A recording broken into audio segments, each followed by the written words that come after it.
कि सानू अज अपनी ते अपने परिवार की भी टेंशन लैन की लोड़ है। एक होर विषय छोटा जिहा बोल के फिर असीं बैठांगे, फिर समाप्ति करांगे।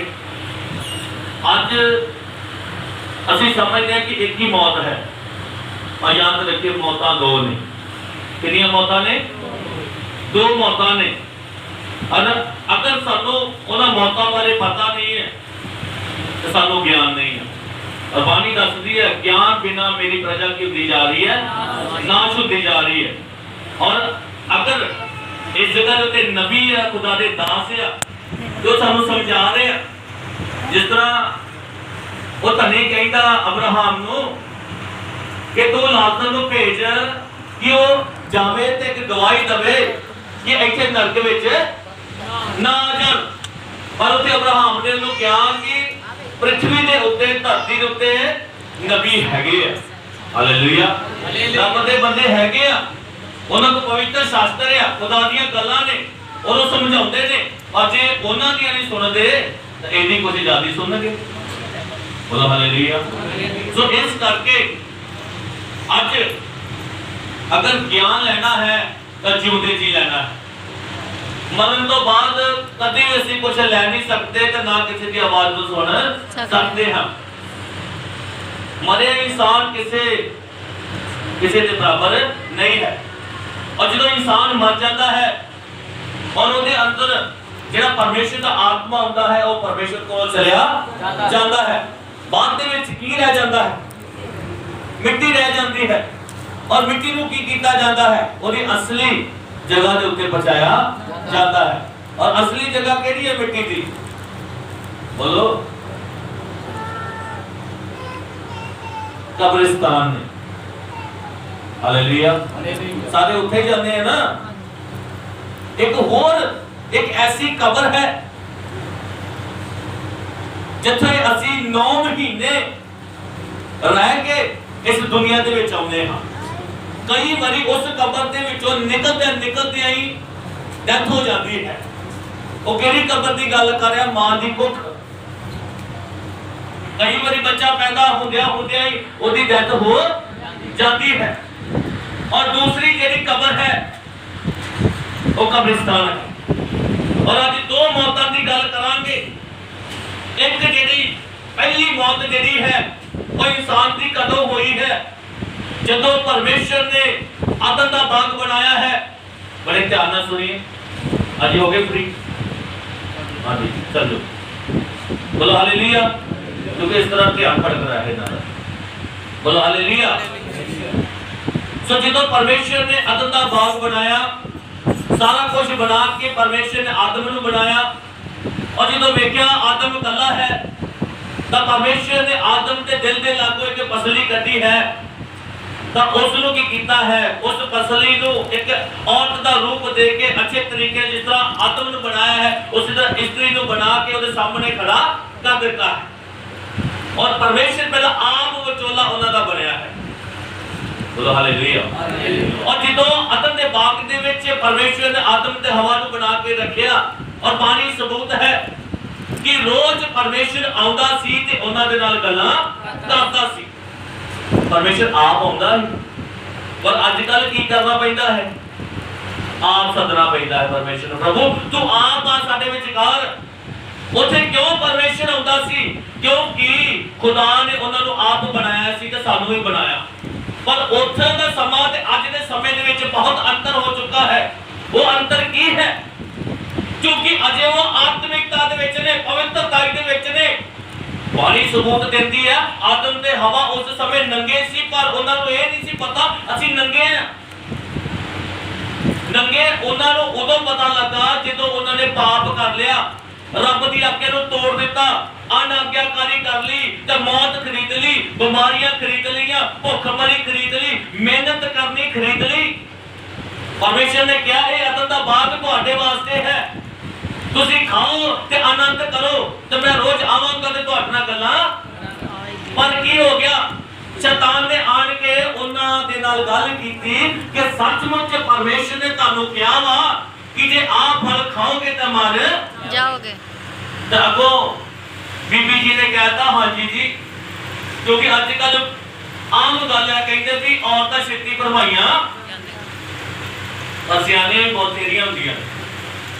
सियानी की गल है बाणी दे विच कि औरत ने जो फल खाता कहती मैं ते हुण पापी हो गई, किते मेरा घर वाला ना रह जाए।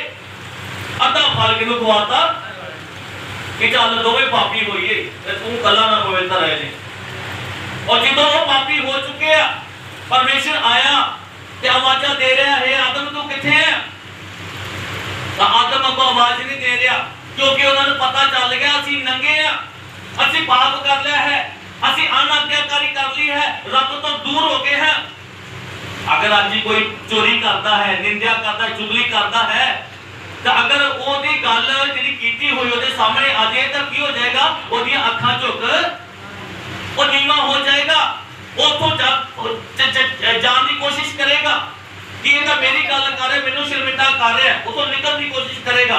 जो खुदा आन के उन्होंने आवाज दे रहा कि आदम अपने आप को झाड़ियां दे विच लगा के बैठा है, क्योंकि उन्हें पता चल गया असी नंगे हैं, शर्मिंदे हो रहे ने।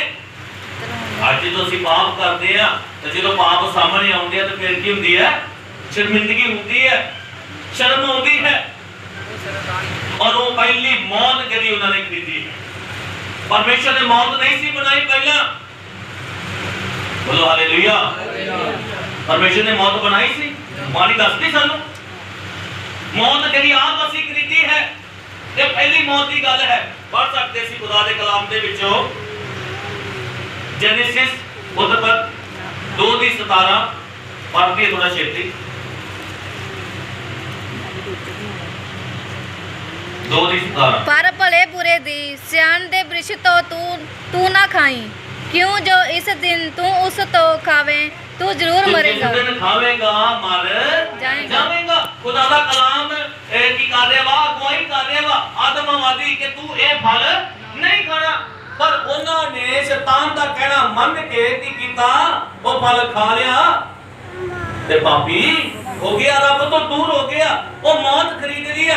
आदम के द्वारा मौत आई है, यीशु मसीह के द्वारा की आया है? बोलो जीवन आया। जेड़े तो यीशु को जानते हैं उन्होंने चंगी तरह पता है कि यीशु मसीह के द्वारा की आया? जीवन आया। जीवन आया। और दूसरे के वास्ते भी ये वचन है कि यीशु मसीह जीवन दाता है। अगर आज जेड़े मसीह दे विच सौ गए और उन्होंने विश्वास है, उन्होंने परमात्मा विश्वास है कि किते जो यीशु मसीह बदलां उत्ते आएगा ते ओनू ਅਸੀਂ ਜ਼ਰੂਰ ਵੇਖਾਂਗੇ ਤੇ ਆਪਣੇ ਜਿਹੜੇ ਪਰਿਵਾਰ ਦੇ ਮੈਂਬਰ ਅੱਜ ਅਸੀਂ ਗਵਾਲੇ ਆ ਉਹਨਾਂ ਨੂੰ ਜ਼ਰੂਰ ਮਿਲਾਂਗੇ। बोलो हालेलुया। ਇਹ ਸੀ ਪਹਿਲੀ ਮੌਤ। और दूसरी मौत ਜਿਹੜੀ ਕਿਹੜੀ ਹੈ? ਪੜ੍ਹੀਏ ਖੁਦਾ ਦੇ ਕਲਾਮ ਦੇ ਵਿੱਚੋਂ प्रकाश की पोथी 2:11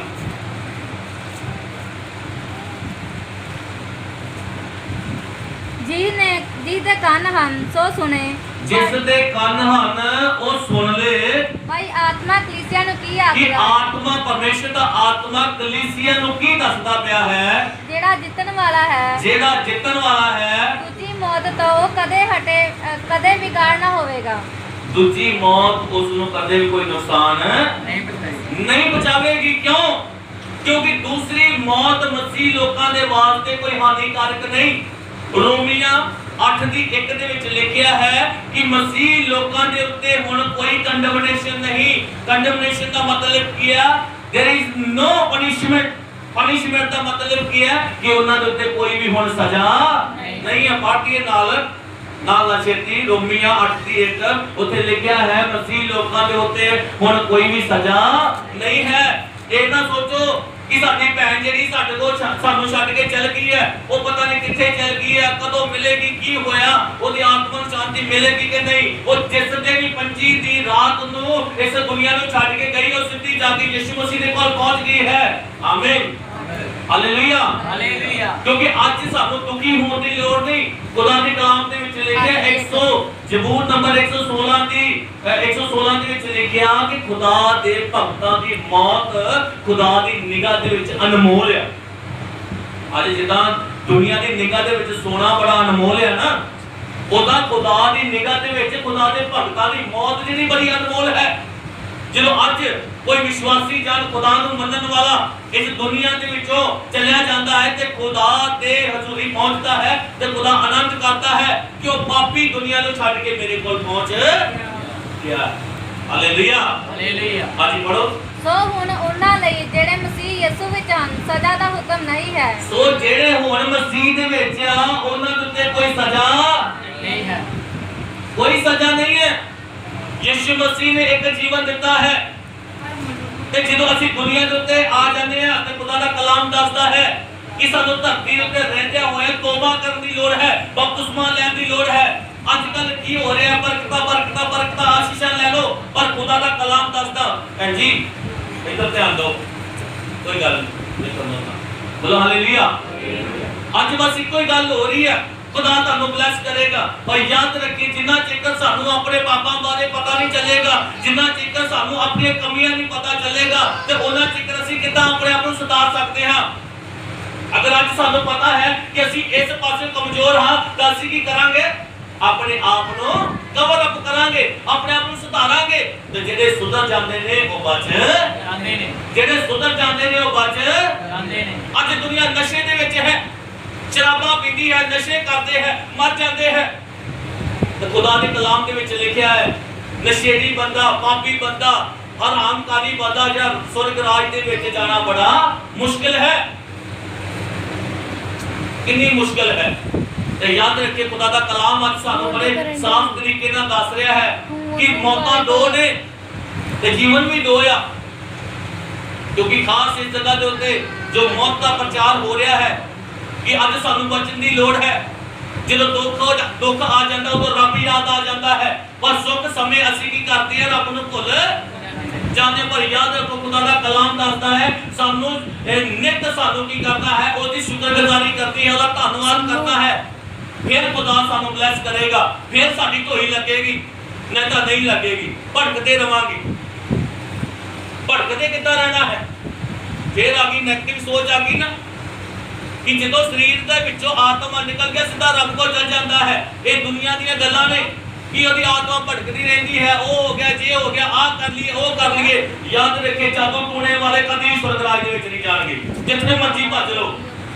अगर तुसी गुरुद्वारे जा रहे हो, गुरुद्वारे सच्चे मानना चाहो। अगर चर्च जा रहे हो तो चर्च सच्चे मानना चाहो। अगर मंदिर जा रहे हो तो सच्चे मानना चाहो। कदे भी हज़ारां बेड़ियां दे विच पैर ना रखो। ਜਦੋਂ ਹਜ਼ਾਰਾਂ ਬੇੜੀਆਂ ਦੇ ਵਿੱਚ ਪੈਰ ਰੱਖਦੇ ਹੋ ਤਾਂ ਨਾ ਇੱਧਰ ਜੋਗੇ ਹੋਗੇ ਨਾ ਇੱਧਰ ਜੋਗੇ ਹੋਗੇ। ਯਾਦ ਰੱਖੀ ਅਗਰ ਸਾਡਾ ਇੱਕ ਬੱਚਾ ਹੈ ਤੇ ਪਿਓ ਨੇ ਕਈ ਬਣਾਏ ਹੈ ਤਾਂ ਰੋਟੀ ਉਹਨੂੰ ਕੋਈ ਨਹੀਂ ਦੇਗਾ। ਸਾਰੀ ਜਗ੍ਹਾ ਤੋਂ ਫੁੱਟ ਮਿਲਣਗੇ, ਧੱਕੇ ਮਿਲਣਗੇ।